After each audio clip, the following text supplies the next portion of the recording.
I've always been someone who values my privacy, especially when I'm traveling alone. Last November, I was feeling completely burnt out from my job as a freelance designer in the city. The noise, the people, the constant notifications, it was all becoming too much. I decided to book a remote cabin in North Georgia for a long weekend of total isolation. I found a place on a popular rental app that looked perfect. It was a rustic wooden cabin, tucked away about 3 miles off the main road, surrounded by nothing but dense, skeletal trees. The host, a man named Arthur, seemed professional and brief over messages. He gave me the code for the lockbox and assured me I'd have absolute privacy.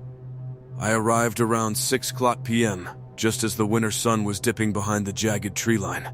The cabin was exactly as described, though it felt much more desolate in person. The wood was gray and weathered, and the silence of the woods was almost heavy.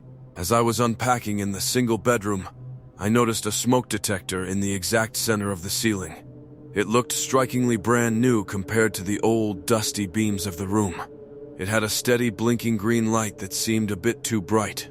I didn't think much of it, assuming Arthur had just updated the safety equipment. I locked the heavy deadbolt, made a simple dinner, and eventually fell into a deep, exhausted sleep around 11 p.m. At exactly 3:15 a.m., I was startled awake by my phone buzzing violently on the nightstand. I reached for it, squinting at the harsh blue light of the screen. It was an airdrop request. The sender was simply listed as unknown. My heart skipped a beat. I was in the middle of the woods. There wasn't another house for miles, and my car was the only one in the gravel driveway. I declined the request, telling myself it was a tech glitch or a stray signal from a hiker far away. But 10 seconds later, it popped up again. Ding! My thumb hovered over the screen. Out of a mix of fear and a desperate need to know what was happening, I hit accept. The photo opened instantly. My blood turned to ice. It was a crystal clear, high-resolution photo of me, taken from a top-down angle. It showed me sleeping in the bed, in the exact position I had been in just seconds before. I slowly looked up at the smoke detector. The green light wasn't blinking anymore. It was a solid, glowing red. That's when the horrifying realization hit me. It wasn't a smoke detector. It was a high-tech, 360-degree hidden camera. Someone was sitting somewhere nearby, watching a live feed of my room, and they were close enough for airdrop to function. I didn't stop to pack. I grabbed my keys and my boots, running for the front door in my socks. As I scrambled into my car and fumbled with the ignition, my phone buzzed one last time. It was a direct text from the host, Arthur. It simply said, "You look much better when you're awake." I drove for 3 hours without looking back, and I have never stayed in a remote rental since. Working the graveyard shift as a security guard changes the way you perceive the world. I've been doing this for about 4 years, mostly assigned to empty office buildings or quiet industrial sites. You eventually get used to the heavy silence and the shadows that seem to move just out of the corner of your eye. In fact, I usually preferred the isolation, but last October, I was stationed at a massive, half-empty warehouse on the outskirts of Phoenix, and that preference changed forever. The warehouse was a cavernous space used for storing old office furniture and construction materials. It was a maze of metal shelves and dusty crates. My job was simple: sit in the small guard booth, watch the 16 grainy camera feeds, and do a walking perimeter check every 2 hours. On my third night there, around 2:45 a.m., the air in the booth felt unusually cold. I was scrolling through my phone to pass the time when a movement on Monitor 9 caught my attention. Monitor 9 covered the back-loading dock, a place that was strictly off-limits and supposed to be completely empty at this hour. In the black and white low-resolution footage, I could see a tall, thin figure standing perfectly still near a metal support beam. My first thought was that it was a mannequin or a piece of equipment I had overlooked during my earlier rounds, but then, the figure slowly, mechanically, turned its head. It looked directly into the camera lens with what looked like empty sockets for eyes. A wave of dread washed over me. I grabbed my heavy flashlight and my radio, and headed toward the loading dock. The warehouse felt different tonight. Every creak of the building sounded like a footstep. When I reached the area shown on Monitor 9, the motion-activated lights flickered on, flooding the aisle with a harsh yellowish light. The area was empty. I checked behind the crates and circled the support beams, but there was nothing there. No mannequin, no intruder. I headed back to the booth, trying to convince myself that the old equipment was just playing tricks on my eyes. But when I sat back down and looked at the monitors, my heart nearly stopped. The figure was gone from Monitor 9, but on Monitor 12, the camera that pointed directly at the hallway leading to my booth, the figure was there. It was standing right outside my door, its pale, distorted face pressed against the glass window, looking exactly at the chair where I was sitting.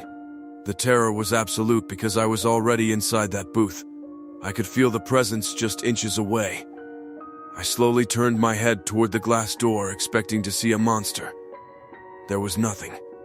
The hallway was empty, but when I looked back at the screen, the figure was still there, its hand now slowly reaching for the door handle.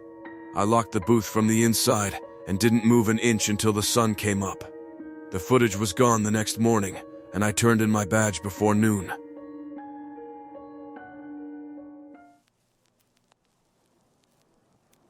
This happened about 3 years ago, during a time when I was making frequent trips to visit my parents in a very rural part of upstate New York. The drive back to my apartment usually took about 4 hours, and the first half of that journey involved winding, 2-lane back roads with almost no streetlights and zero cell service. It's the kind of area where if your car breaks down, you're essentially stranded in a black void until morning. It was around 1:30 a.m. on a particularly foggy Sunday night. I hadn't seen another set of headlights for at least 40 minutes.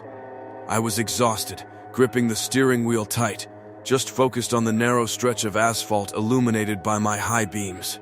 Suddenly, about 50 yards ahead, I saw a shape on the shoulder. As I got closer, I realized it was a dark SUV with its hazard lights blinking rhythmically. A person was standing next to the open hood, waving their arms frantically over their head. Now, my initial instinct was to pull over.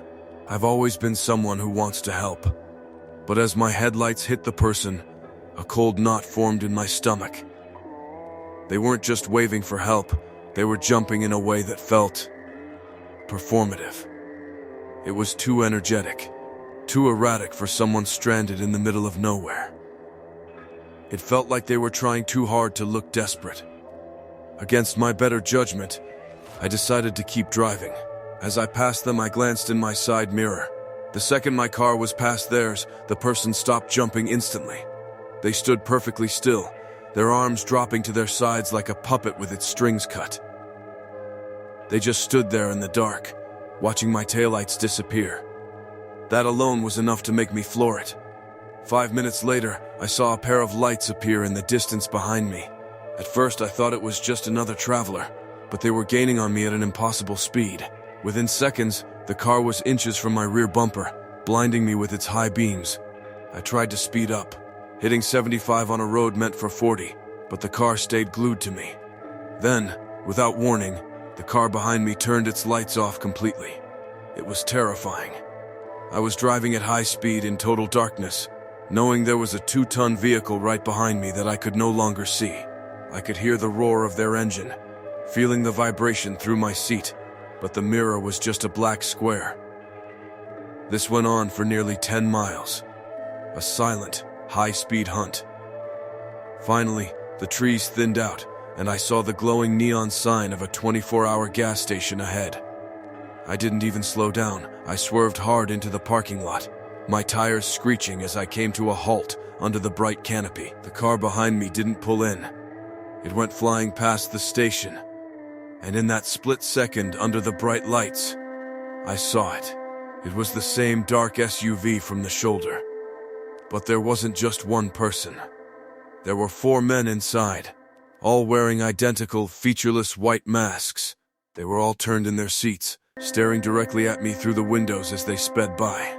I stayed at that gas station until the sun came up. I realized that the broken-down car was just the bait, and if I had stepped out of my car, I wouldn't have been the one helping. I would have been the one disappearing.